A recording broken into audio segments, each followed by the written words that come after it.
Hi, what's up guys? Dito naman nag-preparing si nanay ng sweet biscuit. Ayan ang mga preparing niya. Ayan ang kiri at saka honey at saka biscuit. Milk and biscuit.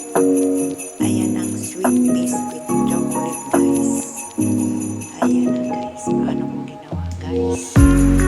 2 layer guys. 1 biscuit.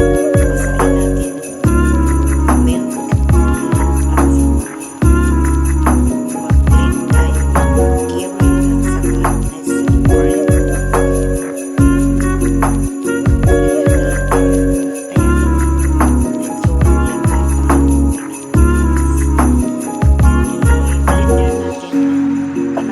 nestle cream. Nestle cream at saka with milk at saka kiwi at saka lagyan natin ng butter, mixing natin.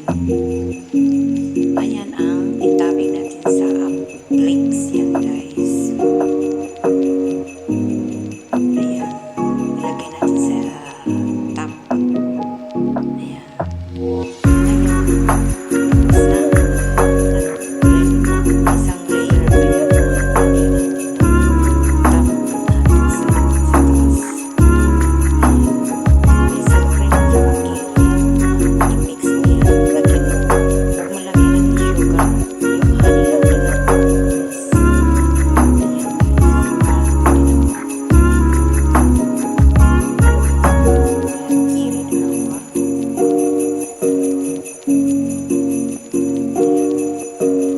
Pinasak ko ng milk yan. Ayan.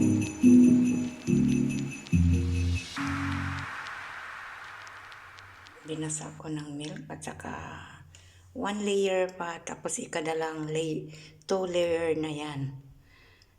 Tapos ikadalawang layer Nesquik at saka 2 nestle cream at saka kiri din. I-mix mo yan, tapos lagyan mo ng powder Nesquik. Ayan. Ayan guys, paano ko ginawa guys? Ayan, mix. Lagay na yung chocolate. Lagyan ko ng Nesquik. Ganyan lang. Very easy lang guys, paano gawin. Kasi mahilig sa mga. Thank you for watching mga kanana dyan.